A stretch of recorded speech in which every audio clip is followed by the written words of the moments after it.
औज़ुबिल्लाहिमिनश्शैतानिर्रजीम बिस्मिल्लाहिर्रहमानिर्रहीम। अस्सलाम वालेकुम व्यूअर्स, आज मैं आपके साथ जो रेसिपी शेयर कर रहा हूँ वो है चटपटी कलेजी। कलेजी को चटपट तरीके से कैसे बनाया जाता है। पहले मेरे चैनल पे 2-3 वीडियो अपलोड हैं। आज नए तरीके से आपको मैं बता रहा हूँ। इंशाअल्लाह ये तरीक़ाकार भी आपको बहुत ही पसंद आएगा। उसके लिए मैंने 1 कप ऑयल का कढ़ाई में डाल दिया है और इसके साथ 1 अदद ऑनियन को बारीक बारीक काटे हुए इसको शामिल करके हमने ऑनियन को थोड़ा सा पकाना है। इसका रंग तब्दील नहीं होने देना, बस इतना हो कि इसका नरम हो जाए, इसका कलर चेंज हमने नहीं करना। अभी ऐड कर रहा हूँ 1.5 टेबल स्पून लहसुन और अदरक का पेस्ट। अभी इसको थोड़ा सा पकाना है ऑनियन के साथ ही। यहाँ पर मैं ऐड कर रहा हूँ 2 अदद टमाटर जो कि सिर्फ लाल रंग के हैं, बारीक बारीक काटे हुए। इनको ऐड कर कर इनको इसके साथ थोड़ा सा पकाना है। इसमें मैं ऐड कर रहा हूँ 1 टीस्पून नमक, 1/2 टीस्पून दरा मिर्च चिली फ्लेक्स, 1/2 टीस्पून सुरख मिर्च, 1/2 टीस्पून हल्दी पाउडर, 1 टीस्पून इसमें मैंने धनिया का पाउडर शामिल कर दिया, 1/2 टीस्पून मैंने इसमें जीरा पाउडर शामिल कर दिया। इन मसालों को थोड़ा सामने इस तरीके से मिक्स कर दें।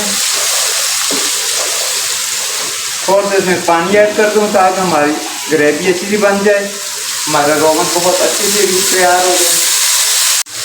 यहाँ पर मैं ऐड कर रहा हूँ कलेजी के पीस।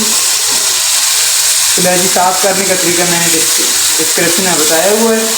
नहीं सॉरी, मैंने पहले साफ़ करने की वीडियो लगाई हुई है चैनल पर। अभी कलेजी के हमने 4 से 5 मिनट अच्छे से बुनाई करनी है ताकि ये इसका रंग बिल्कुल तब्दील हो जाए। तकरीबन 5 मिनट तक मैंने इसकी बुनाई की है कलेजी की। अभी इसमें मैं डाल रहा हूँ तकरीबन 1 चुटकी काली मिर्च की, इस तरह थोड़ा सा काला नमक ये शामिल कर दिया। इसको इस तरीके से थोड़ा सा मिक्स कर लेना है। मिक्स करने के बाद इसमें मैं ऐड कर रहा हूँ 1 कप दही का। ये खालिस तैयार दूध का दही है।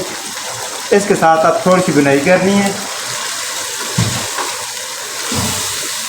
अभी इसको 3 मिनट तक ढाँक के रख देना है और फ्लेम को मीडियम कर देना है। बिस्मिल्लाहिर्रहमानिर्रहीम। 3 से 4 मिनट मेरे हो चुके हैं माशाल्लाह। अभी इसको फिर मिक्स कर लेना है हमने इस तरीके से। अभी इसमें मैंने शामिल करना है थोड़ा सा पुदीना, खुशक पुदीना है, हथेली पे थोड़ा सा मल के उसको शामिल कर दिया। इसके साथ ही कसूरी मेथी है, ये भी हथेली पे मल के इसको भी शामिल कर दिया। अभी यहाँ पर मैं ऐड कर रहा हूँ 3 अदद हरी मिर्चें बारीक बारीक काटी हुई, उनको शामिल कर दिया। इनको शामिल करके इनको थोड़ा सा मिक्स कर लेना है। इसके साथ ही मैं शामिल कर रहा हूँ 1 अदद लेमन का रस। ये बड़े वाला लेमन है जो आजकल मार्केट में आए हुए, बहुत बड़े बड़े साइज के हैं। इसको मैंने आधा किया। अगर आपके साथ नॉर्मल लेमन हो तो आप उनको पूरा लेमन निचोड़ सकते हैं इसमें, इससे जायका बहुत ही अच्छा बन जाता है। फिर इसको मिक्स कर लेना है। अच्छा, मैंने इसमें थोड़ा सा ग्रेवी पे पानी ऐड किया था, इसके अलावा मैंने कुछ पानी ऐड नहीं किया। यही कुछ कलेजी का पानी है, कुछ हमारे दही का जो पानी था वही है।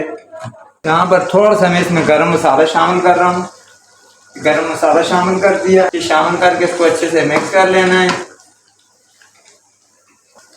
मिक्स करने के बाद इसके ऊपर मैं डाल रहा हूँ हरी धनिया,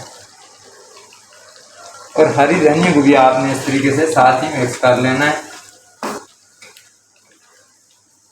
तो अभी मैं आपको सर्व करके बताता हूँ कि कितना ज़बरदस्त, कितनी प्यारी हमारी चटपटी मसाला कलेजी तैयार हो गई है। फ्लेम को अभी ऑफ कर दिया मैंने। तो बिस्मिल्लाहिर्रहमानिर्रहीम। सुभानअल्लाह, अल्लाह तेरी शान तेरी कुदरतें। अच्छा, यहाँ पर हमारे पास ग्रेवी काफ़ी है। अगर आपके पास नहीं हो, दही नहीं हो, तो फिर आप अपने ज़रूरत के मुताबिक इसमें पानी भी ऐड कर सकते हैं। ये देखें माशाल्लाह से कितना ज़बरदस्त, कितनी प्यारी हमारी कलेजी मसाला तैयार हो गया है। खुद भी खाएं, मेहमानों को भी खिलाएं, बच्चों को भी खिलाएं। मेरी वीडियो को लाइक कर दें। नए आने वाले मेरे व्यूअर्स, मेरे दोस्त मेरे बहन भाई मेरे चैनल को सब्सक्राइब कर दें। मुझे दुआओं में याद रखिएगा। मुझे दीजिए इजाज़त आंदा वीडियो तक के लिए। अल्लाह हाफिज़।